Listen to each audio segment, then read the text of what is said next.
guys, good morning. So time check natin ngayon ay alas 7:30 na ng umaga.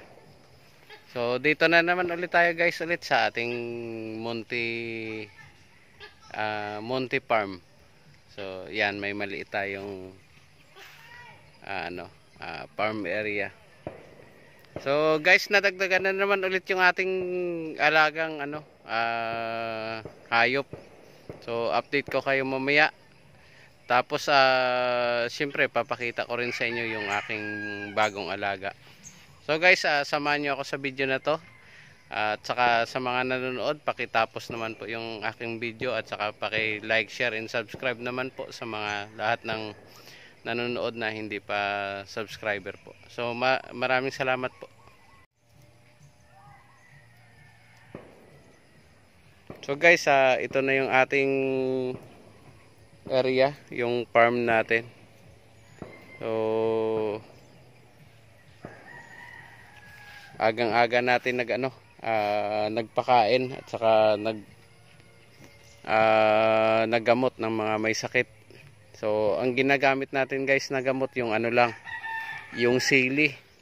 So mayroon na naman tayong sisiw doon na namamaga yung mata. So malaki na pala siya. Tapos ito naman guys yung ating alagang mga pato na nangingitlog na. So dalawa sa kanila yung nangingitlog dyan. So naglagay ulit tayo ng sisical powder sa pagkain nila guys. Kaya lang nilagyan natin ng tubig. Yung pagkain yon hindi nila inano. Pero mamaya guys kakainin nila yan. Uubusin nila yan. So ito naman guys yung ating bagong alagang yung Rhode Island Red. Ayan. So wala pa akong pakain na GMP3. So yan muna ang pakain natin, yung apa, darak at saka feeds. Halo-halo muna. So yan yung inahin guys, medyo payat sila. Hindi ko alam kung anong pinakain yan doon sa pero okay na rin to guys, papatabain na lang natin. So gagawin natin dyan guys, purgahin natin yan bukas. Hindi natin papakainin. So ito yung tandang guys. So nasa 3 kilo pa lang siya. 1 year old sabi sa akin nung So yan yung breeding nila. Tapos ito naman yung kanyang babae. So maliit lang. Tapos binigyan na rin tayo guys doon ng 6 na pirasong itlog. At yung itlog na yun ay gagamitin natin pang palimlim dito. Papalimliman natin sa mga pato. Ayan.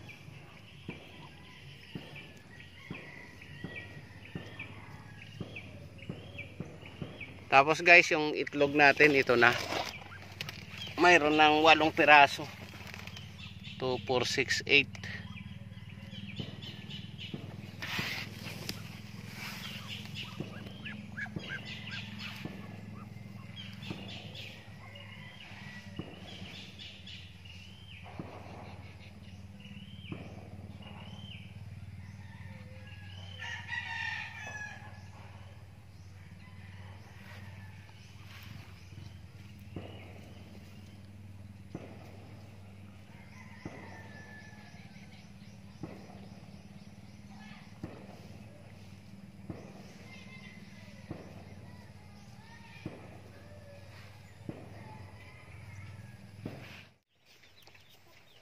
So guys, ito update natin sa ating mga sisiw.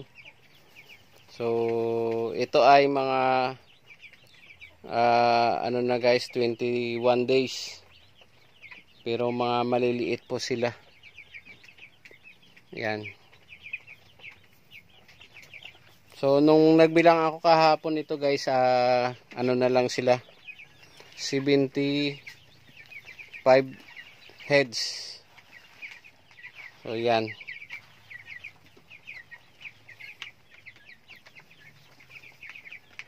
So guys, itong batch na to ay medyo stress ako dito gawa ng mahigit 100 yung mga namatay. So tapos ito may pailan-ilan na mamatay araw-araw, mayroong 1, 2. So medyo stress. Sayang. Ang laki nang nawala sa atin dito sa batch na to. So ito guys, sakitin yung mga sisiw na to. Hindi ko alam kung na-vaccine siya o hindi, kasi ang sabi sa akin nung na-vaccine daw. So ayan guys, so mayroon na namamaga yung mata. So mamaya painumin natin siya ng sili. So ito guys, sipon.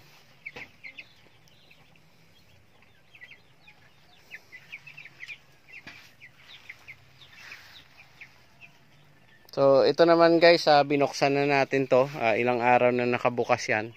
Hindi natin binubuksan ng buo yan kasi malamig din ang hangin sa labas pagka ito ay pumasok ng pumasok. So sinasanay lang natin guys sa tamang temperatura na 28 degrees. Pero yung ating ilaw guys, magdamagan yan. Ayan. Tapos guys, mayroon tayong bagong dating na sisiw. 112 heads. So ang binili natin ay 100 heads, may dagdag tayong 12. So suki na natin yon sa delivery. So ito naman guys yung ating brooding area. Ayan. So madilim sa labas, pero sa loob nito guys ay maganda yung ilaw natin. So pasok tayo guys, tingnan natin. So hindi pala tayo papasok, sisilip lang. Ayan sila. So ito guys, 2 hours pa lang silang dumating. Hindi ko na napicturean kanina o na-videohan. Gawa ng nag-disinfect pa tayo. Saka siyempre busy rin tayo kagad. Kakagising lang. Ang bilis, ang agad dumating yung sisiw. So class A ito guys, pero hindi ko na siya isa ng check. Ayan.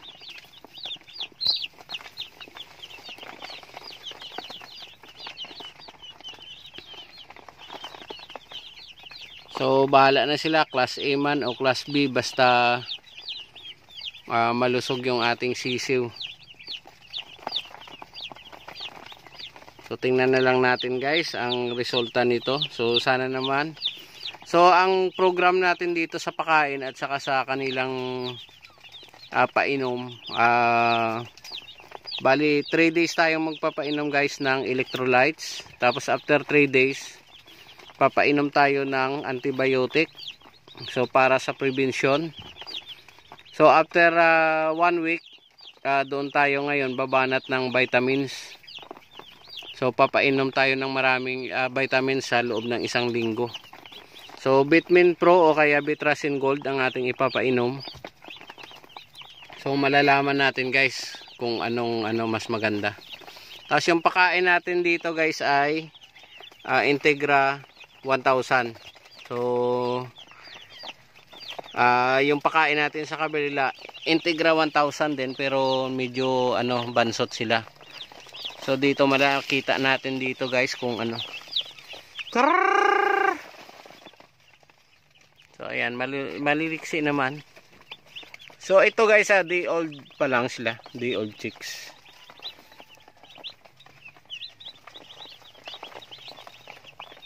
Ayan. Pagod pa sila guys, pagod. So hayaan muna natin silang magpahinga. Ayan ang iba guys, inom ng inom. So yan, electrolytes. Tapos may konting feeds, hindi natin paparamihan. So mamaya guys, bibili tayo ng patukaan. So yan lang guys, dito sa loob guys, time check natin ay alas 8 na pasado. Pero mainit, malamig guys. Mamaya pa to iinit. Tapos dito guys, ito na yung magiging area natin. Yung mga higaan. So dyan na muna. Kasi gabi lang naman may humihiga dyan. So mamaya mainit na rin naman. Tapos ito guys yung ating disinfect. So panghugas to ng kamay. Pagka pumasok tayo dito, huhugas tayo ng kamay. So naglagay tayo dyan ng timba. So kinuha muna natin yung doon sa kabila. Tapos guys, update dito sa alaga nating pato. So mayroon na tayong 11 na itlog. Ayun. So tingnan natin guys kung nadagdagan nga. So ito ay 11 kanina binilang ko. So 2, 4, 6, 8, 10, 11. Yan. So antayin natin yan guys na maglimlim. Tapos ito naman yung ating alagang Rhode Island. So papakawalan ko sana sila guys, kaya lang baka mamaya ang mangyari ay kainin yung ating itlog. Baka kumakain ng itlog to.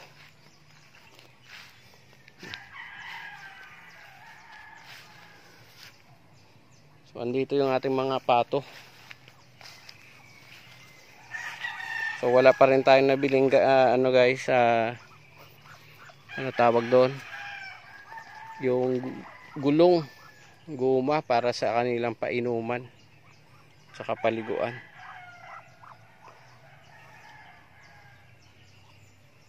So guys, ito yung front area ng ating kubo. So simple lang guys, kubong-kubo ang dating. Simpleng buhay, simpleng ano, hanap buhay. So hindi naman tayo nag-i-expect dito guys ng napakalaking kita. So tama lang ang ini-expect natin.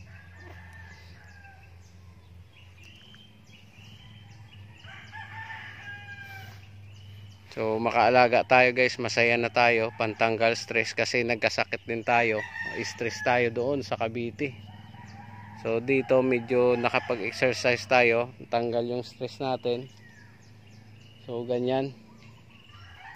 So nagpapainit yung ating ano guys, oh. Busog na rin naman yan. So mamaya na natin lagyan ng tubig guys. O kaya bago umalis lagyan na natin. Ito may tubig na rin naman tayo.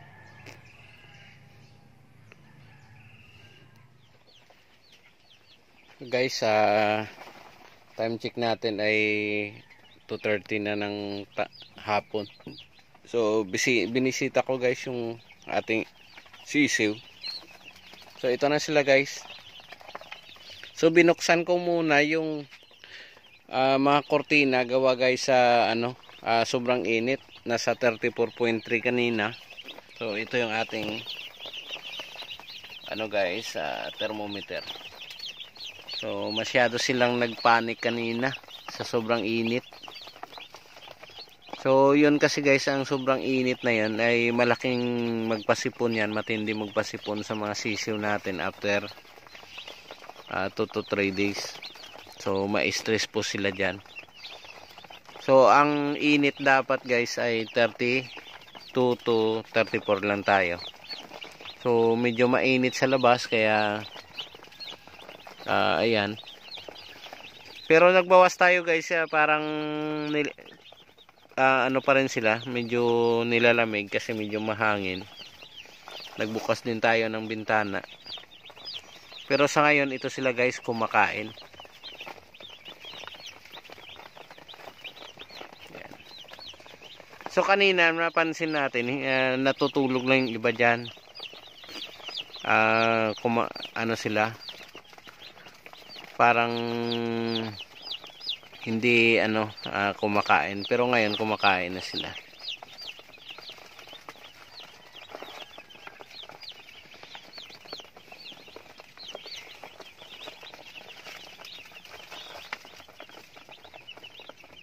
So dahil sa temperature natin guys, kaya sila hiwa-hiwalay yan.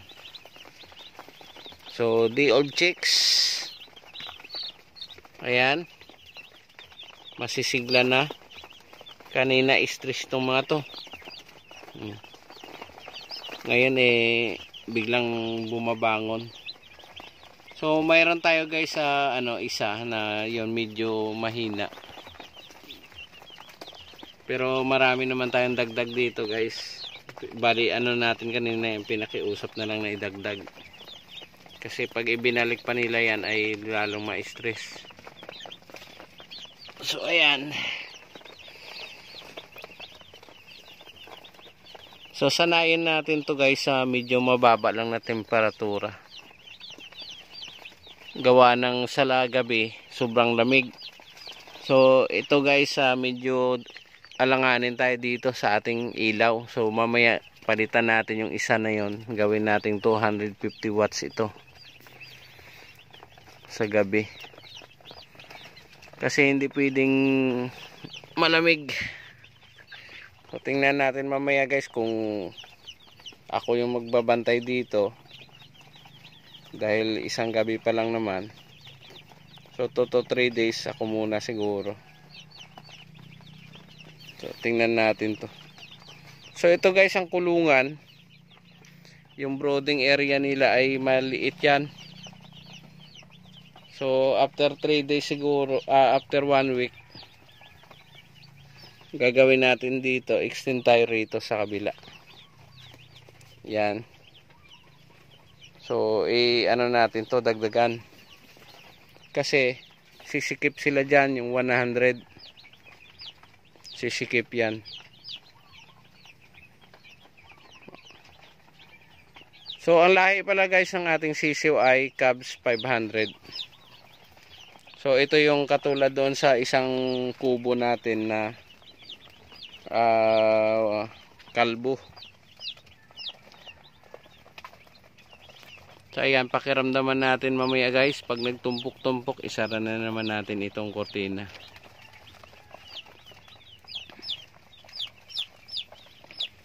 So guys, abangan nyo yung ating video araw-araw o every other day para sa pag-update sa ating mga bagong alagang sisiw. So sa mga baguhan pa lang sa ating channel, paki-like, share and subscribe na lang po. At saka paki-click na rin yung notification bell natin para updated kayo sa lahat ng video na ina-upload ko araw-araw. So yung ating patubig pala guys, ayan, malapit na maubos yan. So abutin ng hapon, palit na naman tayo ulit ng panibago. So hindi muna natin yan pinuno guys, para every 12 hours nagpapalit tayo. So mamayang hapon ang gagawin natin dyan ay papalitan natin. So kalahati ulit. Hanggat sa kayang-kaya na nila ubusin yung isang galunan na yan. So ayan guys, so gustong gusto nila kumain.